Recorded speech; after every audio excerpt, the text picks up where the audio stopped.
बिस्मिल्लाहिर्रहमानिर्रहीम अस्सलाम वालेकुम। एक एक करके मैं पहले आपको ख़बरें बता दूं जो पाकिस्तान की मईशत के लिए, पाकिस्तान के मुस्तक़बिल के लिए बहुत अहम और बहुत अच्छी हैं। फिर उनकी तफसील पर हम बाद में जाएंगे। पहली बात तो यह है कि सऊदी अरब की काबीना ने 20 अरब डॉलर की सरमायाकारी की मंजूरी दे दी है। 20 अरब डॉलर की पाकिस्तान में सऊदी अरब सरमायाकारी करने जा रहा है। इसके अलावा डॉलर नीचे आया है और ये भी बहुत बड़ी खबर है और आने वाले दिनों में भी उम्मीद है कि अब डॉलर कुछ और नीचे आएगा। वो कैसे, ये मैं आपको बताऊंगा। स्टॉक एक्सचेंज में कमाल हुआ है, तारीख में पहली दफ़ा हुआ है कि इतनी तेज़ी से स्टॉक एक्सचेंज ऊपर जाना शुरू हुई कि यानी कारोबार को रोकना पड़ा। वरना ये तो होता रहा है कि तेज़ी से गिरती है, कारोबार को रोका जाता है और वक्फे के बाद शुरू किया जाता है, लेकिन ये पहली दफ़ा हुआ कि इतनी तेज़ी से ऊपर गई। तो ये भी पाकिस्तान के कारोबार के लिए बहुत ज़बरदस्त खबर है।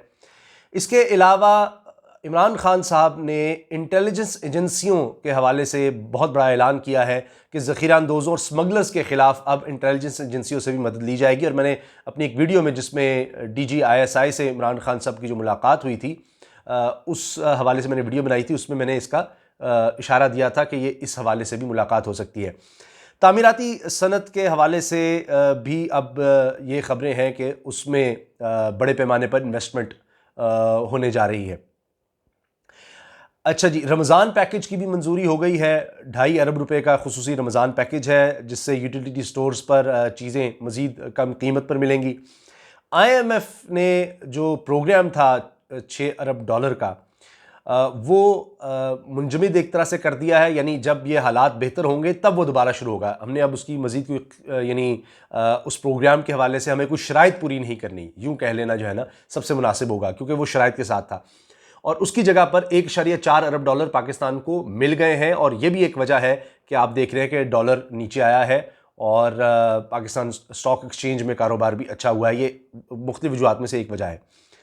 इसके अलावा 12 अरब डॉलर के कर्ज़ों में नरमी, यानी यूँ समझ लें कि 12 अरब डॉलर की कर्ज़ जो है वो पाकिस्तान के मुअख्खर होंगे। पाकिस्तान को 12 अरब डॉलर का एक तरह से फ़ायदा होगा। इसका पूरा प्लान वज़ारत ख़ज़ाना ने तैयार कर लिया है। इसकी मैं आपको तफसील बताऊँगा। ये भी पाकिस्तान की मईशत के लिए बहुत बड़ी खबर है और आने वाले दिनों में महंगाई में कमी की उम्मीद है। अब सबसे पहले मैं जो अर्ज़ करना चाह रहा हूँ वो है कि सऊदी अरब की तरफ से जो 20 अरब डॉलर की सरमायाकारी की मंजूरी हुई है। देखिए 20 अरब डॉलर यानी 1 अरब डॉलर का मतलब है इस वक्त 163 अरब रुपया। तो अब आप खुद अंदाज़ा लगा लें कि 20 अरब डॉलर की इन्वेस्टमेंट का क्या मतलब है। इसकी पूरी तफसील मैं आपको बताना चाह रहा हूँ क्योंकि इससे अंदाज़ा होगा कि किन शोबों में इन्वेस्टमेंट होने जा रही है। और ये सऊदी अरब की काबीना ने अब बाकायदा इसकी मंजूरी दे दी है। तो जब ये मंजूरी हो गई है अब इसको अमली जामा पहनाने की तरफ तेज़ी से बढ़ा जाएगा। और ये तकरीबन 5 साल का मैक्सिमम जो मंसूबे हैं, कुछ 5 साल में पूरे होंगे, कुछ 3 साल में पूरे होंगे। और इस माहौल में जो इस वक्त पूरी दुनिया में माहौल है उसके दौरान इसकी मंजूरी होना और इसके तरफ आगे बढ़ना ये बहुत बड़ी बात है। यानी दुनिया या सऊदी अरब देख ले, वो देख रहा है कि इंशाल्लाह आने वाले वक्त में पाकिस्तान में बहुत बेहतरी आने वाली है, इसलिए वो इन्वेस्टमेंट की तरफ आ रहा है पाकिस्तान में। तो लॉन्ग टर्म सोचा जाता है इंशाल्लाह कुछ हफ्तों चंद महीनों में इंशाल्लाह पाकिस्तान और इंशाल्लाह पूरी दुनिया इस माहौल से निकल आएगी। तो उसके बाद आप देखेंगे कि ये चीज़ें आपको नज़र भी आना शुरू हो जाएंगी। अच्छा, इसमें सऊदी अरब के सफ़ीर नवाफ सईद अल मालिकी ने बाकायदा इसका ऐलान भी किया है कि अब जो 20 अरब डॉलर के मुआहदे पाकिस्तान के सऊदी अरब के साथ हुए थे तो उसकी मंजूरी काबीना ने भी दे दी है। अब ये मुख्तलिफ शोबे हैं, 8 मुआहदे हैं और उनकी यादाश्तें हैं जिन पर दस्तखत हो चुके थे। अब ये जो 20 अरब डॉलर है इसमें जो मेन सरमायाकारी है उसके हवाले से बता दूं किन किन शोबों में है। इसमें 8 अरब डॉलर की लागत से ऑयल रिफाइनरी का क़याम मंसूबा है, क़याम का मंसूबा, और ये होगा जी गवादर में। 8 अरब डॉलर की लागत से ऑयल रिफाइनरी बनेगी और अब सोचिए कि वहाँ पर कितने रोज़गार के मौके होंगे, उससे पाकिस्तान की मईशत को कितना फ़ायदा होगा और इससे ही कई सनतें और फ़ायदा लेंगी। उससे कंस्ट्रक्शन इंडस्ट्री जब ये बनेगी तो ज़ाहिर है कंस्ट्रक्शन इंडस्ट्री का भी इसमें यकीनन फ़ायदा होता है और बेशुमार इंडस्ट्री से, फिर कंस्ट्रक्शन इंडस्ट्री से ही कम से कम 40 से 70 तक कहा जाता है। कम से कम 40 है, ज़्यादा से 70 ऐसी इंडस्ट्रीज हैं जो कंस्ट्रक्शन इंडस्ट्री से जुड़ती हैं। अच्छा, $8 अरब की गवादर में ऑयल रिफाइनरी है। इसके अलावा मादनियात हैं और इसके साथ साथ जो तकनीकी ताउन है, Saudi standard and quality control authority में तकनीकी ताउन के हवाले से भी इन्वेस्टमेंट है। अच्छा जी, मेट्रोलॉजी में इन्वेस्टमेंट हो रही है सऊदी अरब की तरफ से, खेल में हो रही है, पेट्रोकेमिकल में हो रही है और बिजली की पैदावार के शोबों में भी इन्वेस्टमेंट होने जा रही है $20 अरब में से। अच्छा, अब इसमें जो बड़े मुआहदे हैं वो है ऑयल, तवानाई, मुतबादिल एनर्जी और मादनियात के 4 बड़े मुआहदे हैं। अच्छा, ऑयल रिफाइनरी के मंसूबे 5 साल, मुतबादिल एनर्जी में विंड और सोलर के मंसूबे हैं, ये 3 साल में मुकम्मल होंगे। और अब ये सऊदी वली अहद मोहम्मद बिन सलमान जब दौरे पाकिस्तान पर थे तो उस वक्त इन पर मुआहिदों पर MOUs थे, मेमोरेंडम ऑफ अंडरस्टैंडिंग, उन पर दस्तखत हुए थे। अब काबीना से मंजूरी हो गई है, ये बहुत बड़ी बात है। और इन शोबों में जब इन्वेस्टमेंट होगी तो अब ये जब ऑल्टरनेट एनर्जी जिसको कहा जाता है, विंड है, सोलर है, उससे पाकिस्तान में सस्ती बिजली मिलेगी, तो इसके फिर कारोबार पर भी आप देखिए कितने असरात होंगे। जब सस्ती बिजली बनेगी तो जो हम चीज़ें बनाते हैं उनमें बनाने में सहूलत होगी, उसकी लागत कम होगी, एक्सपोर्ट में हमें बहुत ज़्यादा फ़ायदा होगा। अब ये CPEC से भी जुड़े हुए हैं, ये जो CPEC का नेटवर्क है उससे, तो इसका मतलब यह है कि CPEC में भी आप और ज़्यादा तेज़ी देखेंगे आने वाले वक्त में। डॉलर नीचे गया है जी 3.3 रुपये और एक ही दिन में ये 163.58 पर आ गया है, जबकि ये 7 अप्रैल को 167.89 पर था। यानी वो महंगा तरीन पाकिस्तान की तारीख में हो गया था डॉलर, और अब उसके बाद से इसमें नीचे आ रहा है डॉलर। तो इसका मतलब है कि मईशत में एक तरह से जो भौचाल सा आया हुआ था वो थम रहा है। और साथ ही जो स्टॉक एक्सचेंज 32,827 पर वो बंद हुई है और उसमें यानी एक वक्त में वो 5% से भी बढ़ी और 1500 पॉइंट्स का अचानक इसमें इजाफा देखा गया। तो ये इतना तेज़ी से इजाफा था कि कारोबार को रोक दिया गया कि इतना बड़ा शॉक इतनी तेज़ी से आया और ये तारीख में पहली दफ़ा हुआ। तो वीडियो लंबी हो जाएगी, मैं बहुत मुख्तसर बताता हूँ क्योंकि बहुत से लोगों को नहीं पता।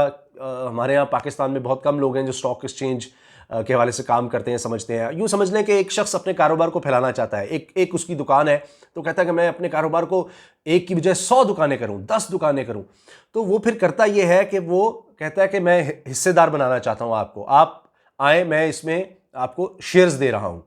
तो फिर लोग वो शेयर खरीदेंगे उसके, तो उससे उसके पास इन्वेस्टमेंट आ जाएगी और उससे वो फिर अपने कारोबार को फैला सकता है जिनको वो हिस्सेदार बनाएगा। अब जितना जो शख्स हिस्सेदार होगा, जितने शेयर्स जिसके पास होंगे, उस हिसाब से जब वो पैसा कमाएगा, मुनाफा कमाएगा, तो उनमें तकसीम होगा।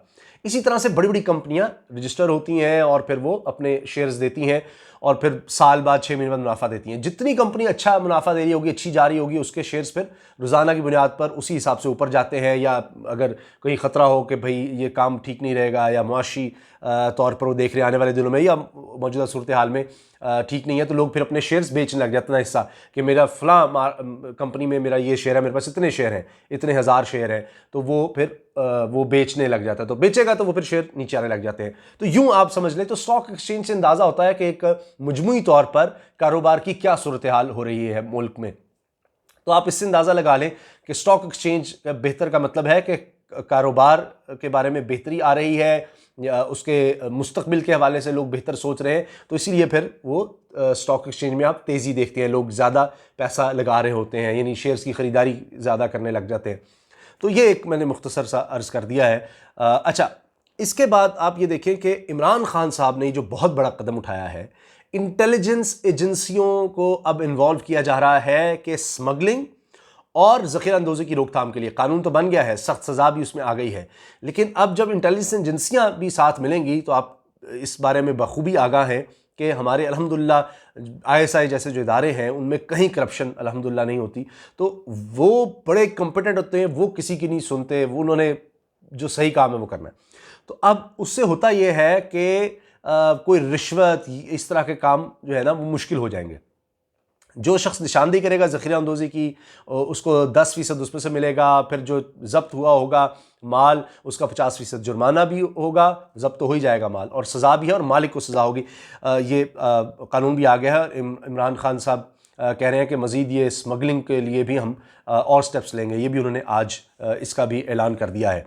और 18 अप्रैल आज है और बरोज़ हफ्ता जिस दिन इमरान खान साहब ये ऐलान कर रहे हैं। अच्छा, मैंने कहा मैं तारीख भी बता दूं, बहुत से लोग कहते हैं तारीख नहीं बताते। ओह, वीडियो बहुत लंबी हो जाएगी, मैं जल्दी से चंद चीज़ें बता दूं आपको।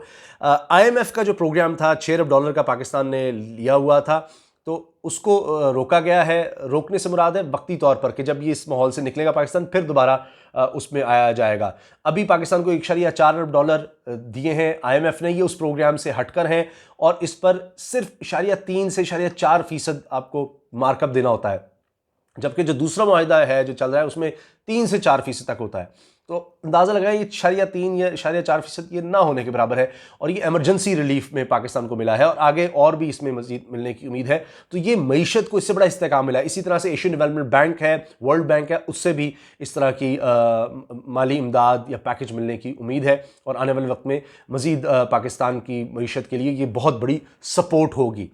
और वो प्रोग्राम रुका नहीं, उसकी शराइत थी। जो IMF के साथ प्रोग्राम था, आपने सुना, उस पर बड़ी तनकीद हुई कि ज़ाहिर है कि आपको जो बिजली में खसारा है उसको ख़त्म करना है, आपको अपने टैक्सेस बढ़ाने हैं और बड़ी मेयर्स लेनी है, प्राइवेटाइजेशन का था, बहुत सी उसकी शराइत होती हैं कि ज़ाहिर आपने पैसे वापस करने हैं। अब फ़िलहाल वो शराइत भी रुक गई हैं और ये जो कर्जा मिला है $1.4 अरब का, इसकी कोई शराइत नहीं है, बिला शराइत है। यानी जो आपको जिस तरह से अपनी मईशत को आप समझते हैं कि चलाना है, आप उस तरह चलाएँ। अभी ये नहीं देखा जाएगा कि अच्छा आप वापस कैसे करेंगे, ये बगैर शर्त के फौरी तौर पर ये कर्जा मिल गया। ये पाकिस्तान के लिए एक बहुत बड़ी चीज़ है। फिर $12 अरब का वजारत ख़जाना ने ये एक पैकेज तैयार कर लिया है कि हमें $12 अरब की सहूलत मिले कर्ज़ों में, चूँकि G20 ने भी जो 20 बड़ी मईशतें हैं दुनिया की, उन्होंने भी इसकी मंजूरी दे दी थी और ये तकरीबन 76 ममालिक के लिए सहूलत है जिनमें पाकिस्तान भी शामिल है। तो पाकिस्तान ने अपना प्लान तैयार कर लिया है। इसमें $5 अरब पाकिस्तान ने अगले तकरीबन 1 साल में देने थे UAE, मुत्तहिदा अरब अमारात और सऊदी अरब के।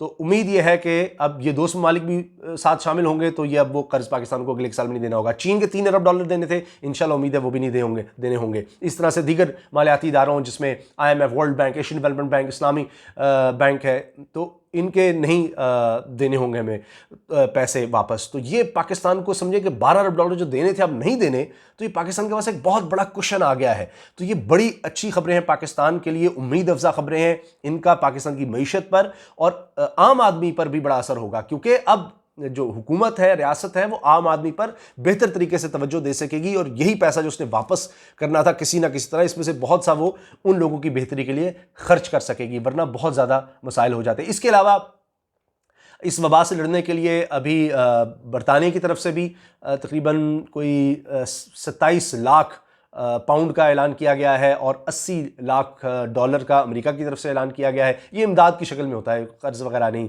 तो इसी तरह से दीगर ममालिक की तरफ से भी है। तो इंशाल्लाह रमज़ान मुबारक के बाबरकत महीने की शुरुआत होने वाली है और उससे पहले ही अल्हम्दुलिल्लाह ऐसी खबरें आ रही हैं, मुल्क के लिए अच्छी हैं। तो अल्लाह ताला से दुआ करनी चाहिए कि इतना बाबरकत महीना आ रहा है, अल्लाह ताला हमें उसमें और अच्छी खबरें सुनने को मिले और इस वबा के ख़ात्मे के लिए हमें दुआ करनी चाहिए। और अल्हम्दुलिल्लाह ये बहुत बड़ी बात है, हौसला अफ़ज़ा बात है कि पाकिस्तान उन ममालिक में हम कह सकते हैं शामिल है जहाँ इसने कम बार किया है, अल्हम्दुलिल्लाह। तो अल्लाह ताला करे कि रमज़ान में दुआएं कबूल हों और इसका बिल्कुल ख़ात्मा हो जाए और मज़ीद पाकिस्तान के लिए अच्छी खबरें हों। तो हमें अपने वतन को भी मैं समझता हूँ कि दुआओं में ज़रूर याद रखना चाहिए। अल्लाह ताला पाकिस्तान को तरक्की दे, इस मुश्किल वक्त में से पूरी कौम को जल्द अज जल्द निकाले। इजाज़त दीजिए, अल्लाह हाफ़िज़। पाकिस्तान ज़िंदाबाद।